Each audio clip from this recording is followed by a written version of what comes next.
Once, in a quiet little town where nothing strange was supposed to happen, a woman's dog dug up something from the ground that was never meant to be found. At first it looked harmless, just an old, rusty box covered in dirt. But what was inside didn't just tell a story, it opened a door. And when that door opened, something stepped through. If you think you know what's buried beneath your own backyard, you might want to think again. It was a warm summer evening in the small town of Millwood.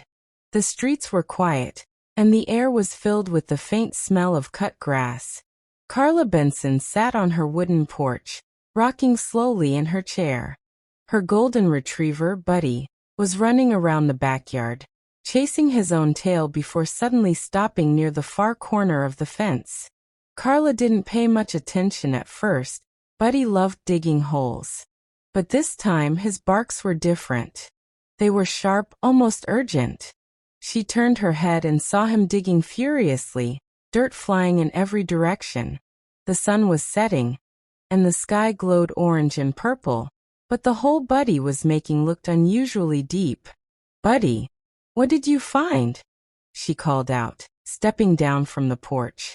Her slippers sank slightly into the soft grass as she walked closer. The smell hit her before she reached the hole. A strange mix of wet soil and something metallic, almost like old coins or rust. Buddy stopped digging for a moment, his tail wagging, and stepped back. Carla looked down and saw the corner of something sticking out from the dirt. It was a small, rusty metal box, about the size of a lunchbox, with a broken lock hanging from it.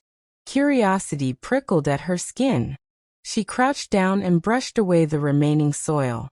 The box felt ice-cold in her hands, far colder than it should have been after lying in the warm earth. She glanced around the yard. Everything was quiet now. Too quiet. Even the crickets had stopped chirping. She straightened up and carried the box toward the porch. Buddy followed closely, sniffing at it as if he didn't like the smell. Carla placed it on the table and ran her fingers over the lid. The rust flaked off easily, revealing faint carvings on the surface, symbols she didn't recognize. A small shiver ran through her body. She told herself it was just an old box, maybe left behind by the previous owners. But deep inside, she felt a strange fear she couldn't explain, like whatever was inside had been waiting for someone to find it. Carla sat at her kitchen table, staring at the rusty box. Buddy sat beside her chair, his ears low, eyes locked on it like he knew something was wrong. The broken lock was barely holding on, so with a little pressure, she pried it open. A faint creak echoed through the kitchen as the lid lifted. Inside, wrapped in a piece of rotting cloth, was an old leather diary. The cover was cracked and peeling, and the pages inside were yellow and brittle. A faint smell of damp earth drifted up from it. She hesitated, glancing toward the backyard. The hole Buddy had dug was still there, dark and silent. The evening light had faded now, and shadows stretched long across the grass. For a moment, she thought she saw movement near the hole, but when she blinked, nothing was there. Turning her attention back to the diary, Carla carefully opened the first page. The handwriting was uneven, like someone had written in a hurry. The very first line made her stomach twist. "If you are reading this, it's already too late." Her fingers went cold. She flipped to the next page. The writing spoke about something buried beneath the house, and voices that come at night. There were strange warnings. Never dig after sunset, and the ground remembers everything. Buddy gave a low growl. Carla looked toward the back door. A soft thud echoed from outside, like something heavy had dropped into the grass. She froze, her eyes darting between Buddy and the dark yard. The next line in the diary made her breath catch. "If the dog finds the box, you must bury it again before nightfall." Carla swallowed hard. She checked the clock. It was already past 8:30. Night had fallen. Suddenly, Buddy barked loudly, running to the door. This time, Carla was sure, She saw a pale, human-like hand reach up from the hole in the backyard before sliding back into the dirt. Her heart pounded. She slammed the diary shut and stepped back from the table. Whatever this was, it wasn't just an old family keepsake. It was a warning, and she had already broken it. The night outside had grown darker than usual. No moon, no stars, just a heavy black sky pressing down on the backyard. Carla stood frozen in the kitchen, the diary clutched in her hands, Buddy still growling low. She told herself she was imagining the pale hand. Maybe it was just roots sticking out of the soil. But deep inside she knew better. The box had been buried for a reason, and she had brought it inside.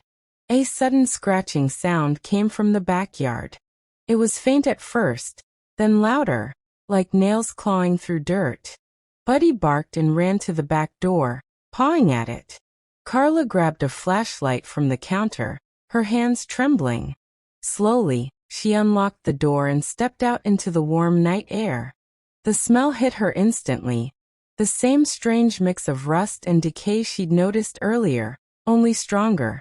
Her flashlight beam cut across the grass and landed on the hole. It was deeper now. Much deeper. The sides looked like they'd been clawed away from inside. Carla's heart raced as she moved closer.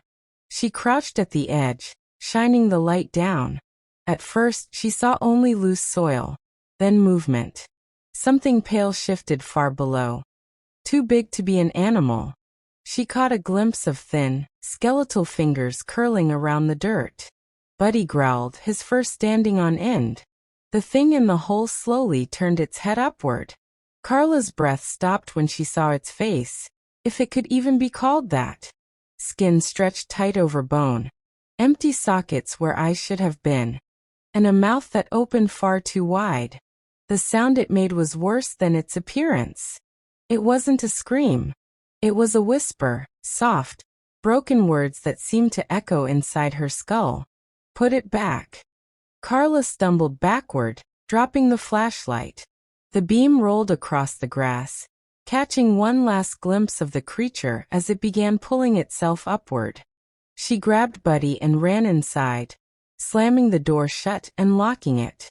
But deep down, she knew the lock wouldn't matter. Whatever was buried in her yard was no longer buried. Carla pressed her back against the kitchen door, breathing fast. Buddy paced in circles, whining and glancing toward the dark window. The whisper she had heard outside was still echoing in her mind, cold and sharp. The flashlight lay somewhere in the yard, its beam now faint through the glass. Every few seconds, Carla thought she saw movement pass in front of it, shadows that didn't belong to any tree. The house was silent, except for the slow ticking of the wall clock. Then came the sound. A soft, dragging scrape against the back door, like nails sliding over the wood. Carla's skin prickled. She reached for her phone on the counter and tried to call the police. The line rang once, then went dead. The screen flashed and went black. Buddy started barking furiously at the door. Carla's eyes darted toward the kitchen table where the rusty box still sat, the diary beside it. She remembered the words she had read. Bury it again before nightfall.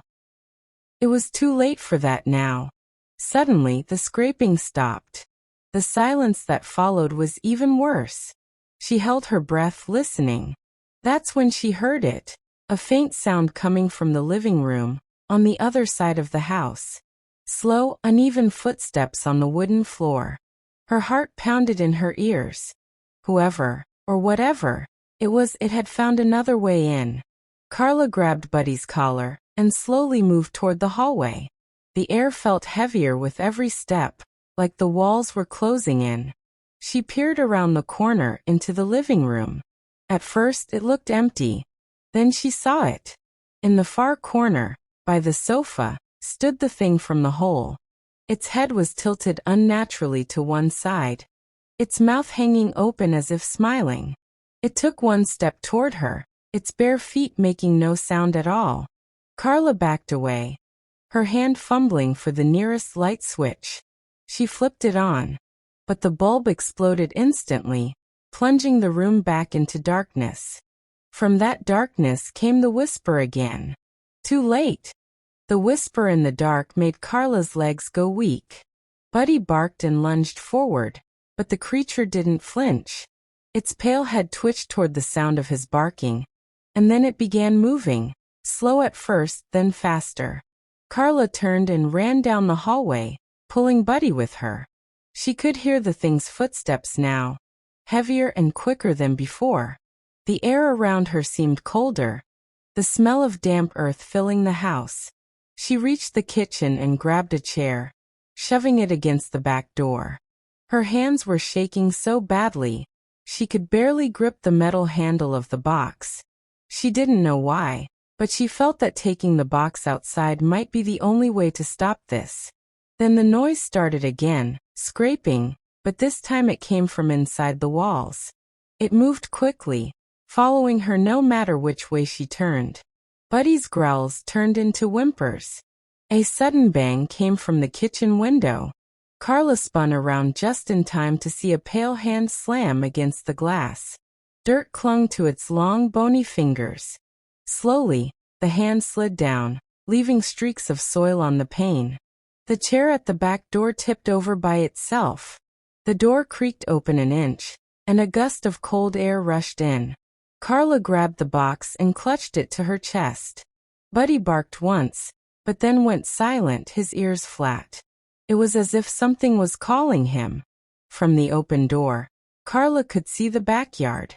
The hole Buddy had dug was no longer small. It was wider, deeper, and breathing. The soil rose and fell like the chest of a sleeping giant.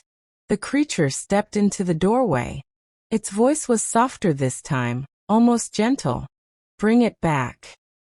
Carla felt her feet moving on their own. Like invisible strings were pulling her toward the yard. Buddy walked beside her, just as entranced. The cold earth smell grew stronger with every step. The box in her arms seemed heavier now. And deep inside the hole, something large shifted, waiting. Carla's bare feet touched the cool grass.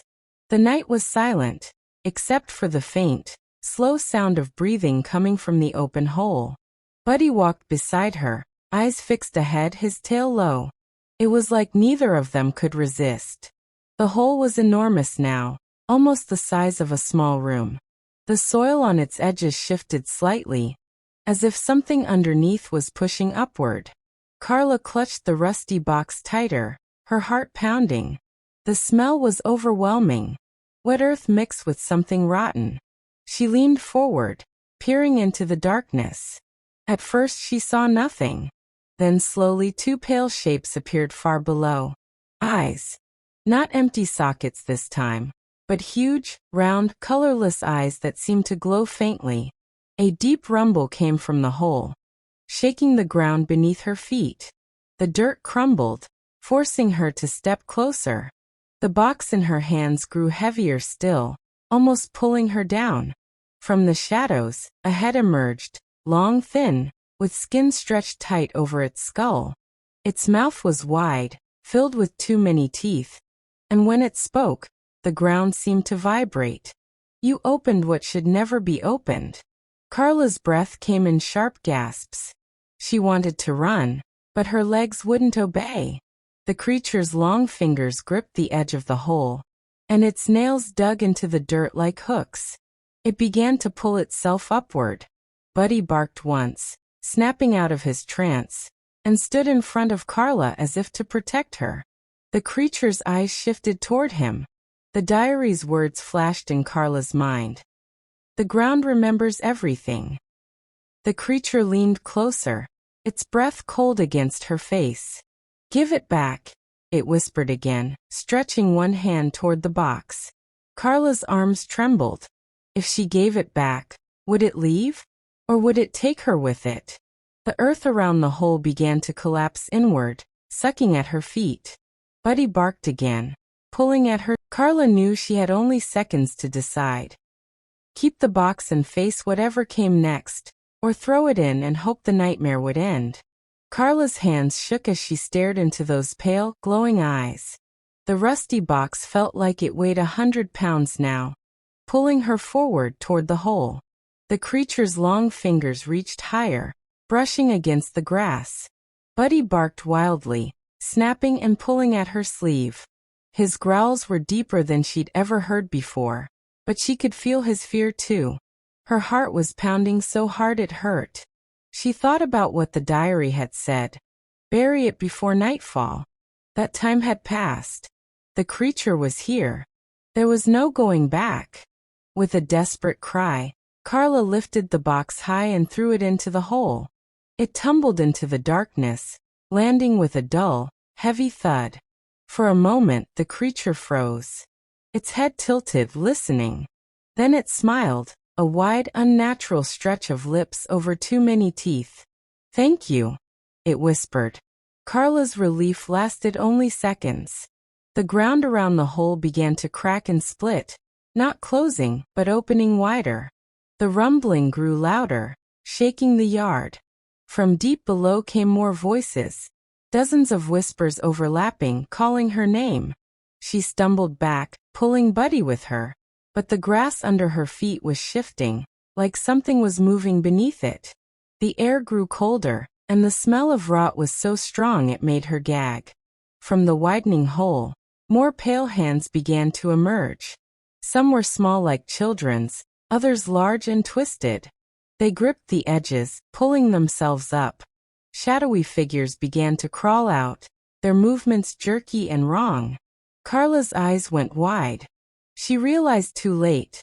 The box hadn't been a prison for the creature. It had been a lock, keeping all of them down there. Buddy barked furiously, but the first pale figure had already stepped onto the grass.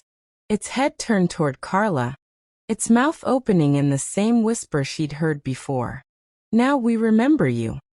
Carla turned and ran toward the house, but the whispers followed, growing louder, surrounding her from every direction.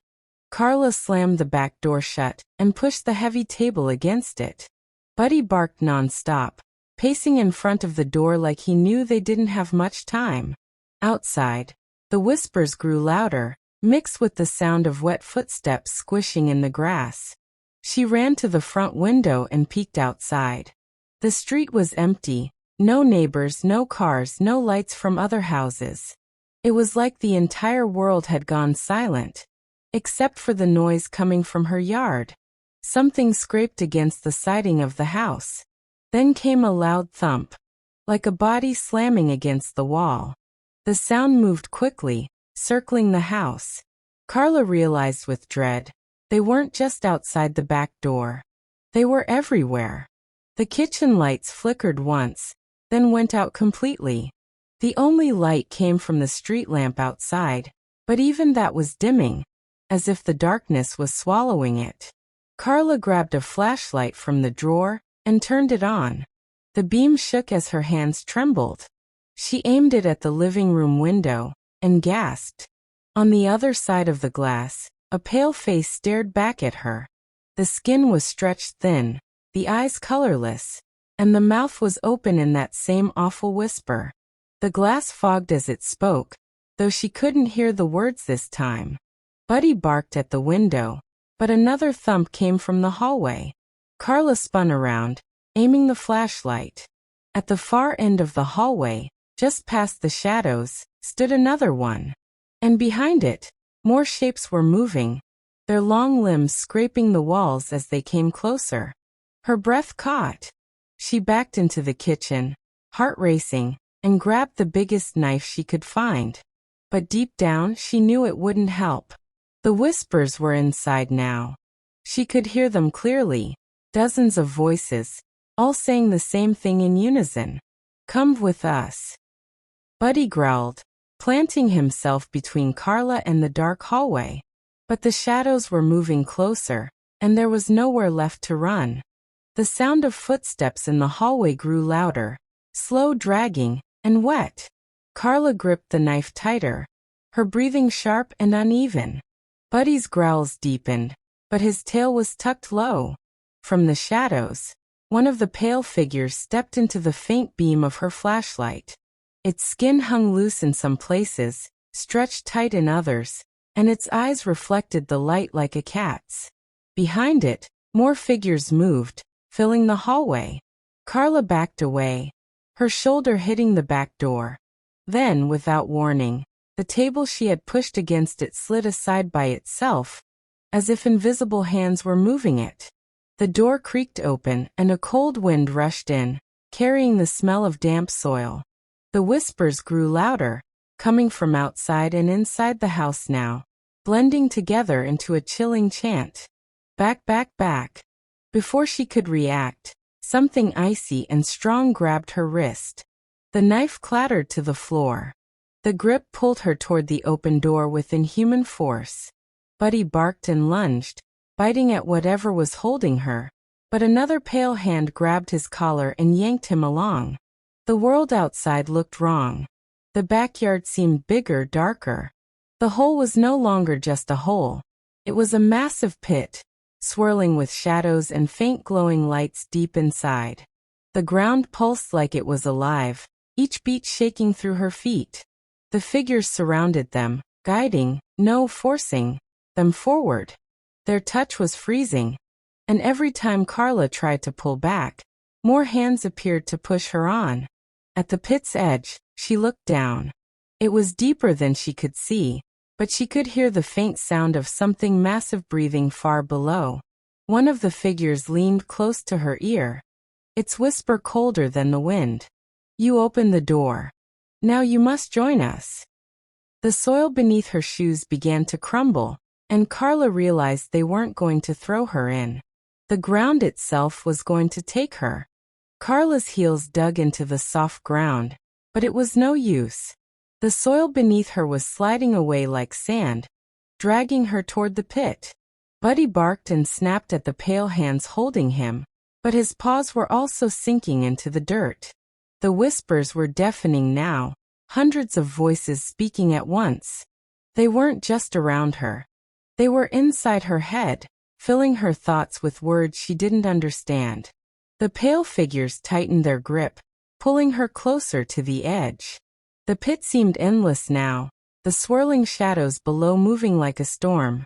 Carla could feel the cold air rushing up from it, carrying the smell of decay so strong it made her eyes water. "Let us remember you," the voices said together. With one final pull, the ground gave way. Carla and Buddy tumbled forward, falling into the darkness. The cold swallowed them instantly.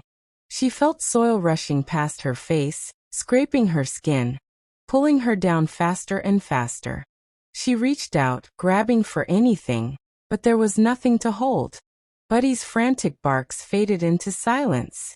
The only thing she could hear was her own heartbeat, and the breathing of something huge all around her.